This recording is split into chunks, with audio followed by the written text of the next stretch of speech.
498 feet in centimeters. First of all, we need to know the value of 1 foot in centimeters. It's always 1 foot equals 30.48 centimeters. Now we have to multiply 30.48 by 498.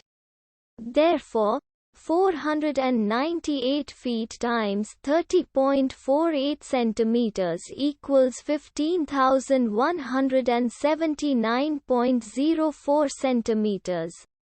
So, in other words, 498 feet equals 15,179.04 centimeters. We hope you have enjoyed this video. Please like and subscribe to our channel for more videos like this.